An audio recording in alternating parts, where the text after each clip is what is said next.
Eczema food triggers.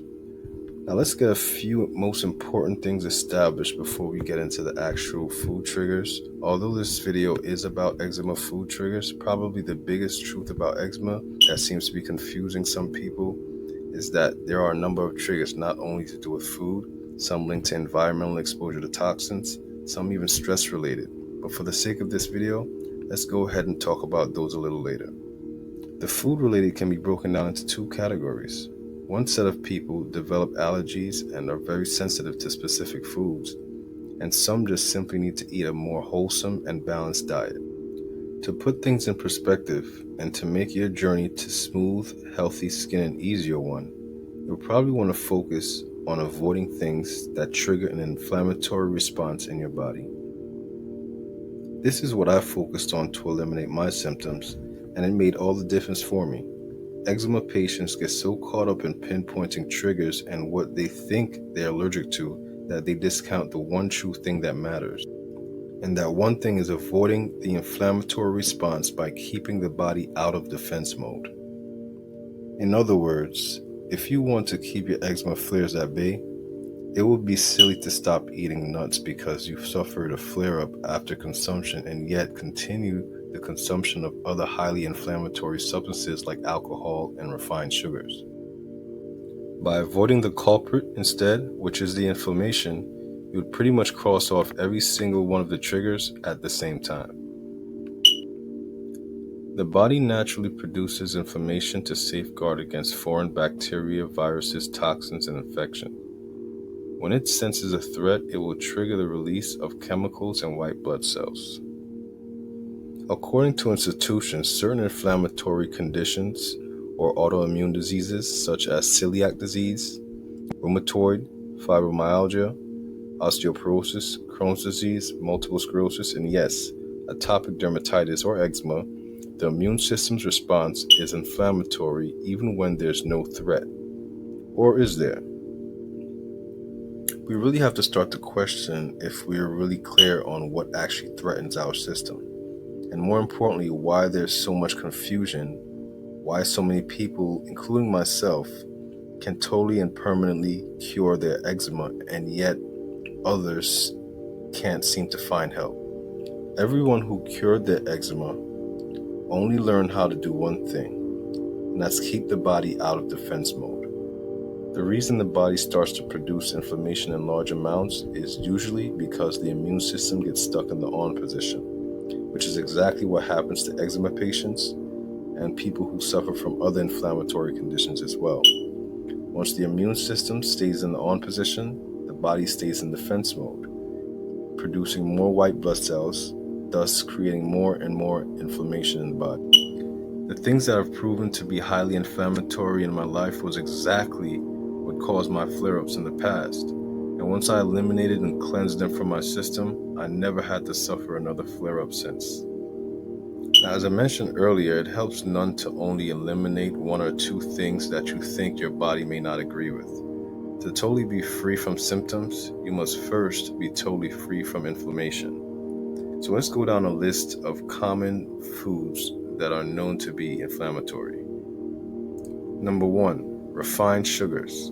Now, as tasty as your favorite desserts, pastries, chocolate bars, sodas, even fruit juices may be, the American Journal of Clinical Nutrition warns that processed sugars trigger the release of inflammatory messengers called cytokines. On the journey to better skin and overall health, new practices such as learning how to read ingredient labels will go a long way. Sugars, for example, goes by so many different names, it can be tricky to identify. The trick to it, though, is simply looking out for words that end in "-ose". For example, fructose or sucrose on ingredient labels. A few healthier, more natural alternatives to processed sugar includes honey, agave. Also dates and certain ripened fruits can be used as well, depending on what they're used for. Number 2, saturated fats. Several studies have shown that saturated fats trigger the inflammation responsible for fat tissue, which is not only an indicator of heart disease and worsens arthritis inflammation, but is also a cause of eczema flare-ups. Pizza and cheese are the biggest sources of saturated fats in the average American diet. According to the National Cancer Institute, other culprits include meat products, full-fat dairy products, pasta dishes, and grain-based desserts. The wisest decision that one can make here is to transition from saturated fats over to healthier fats such as avocados, almond nuts, chia seeds, dark chocolate, coconut and coconut oil, fatty wild-caught fish such as salmon, extra virgin olive oil, uncooked. Number 3, trans fats, which is found in fast foods and other fried products, processed snack foods, frozen breakfast products, donuts, crackers, cookies, and most stick margarines.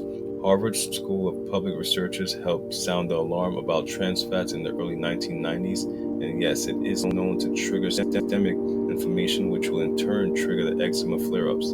To avoid trans fats and its inflammation, avoid foods with partially hydrogenated oils in its ingredient labels. Number 4, monosodium glutamate, also known as MSG. This chemical is a flavor-enhancing food additive that can be added to fast foods, prepared soups and mixes, and salad dressings, and also deli meats. MSG is most commonly found in prepared Asian foods and soy sauce. It can trigger 2 important pathways of chronic inflammation and affect liver health, also contributing to your eczema flare-ups.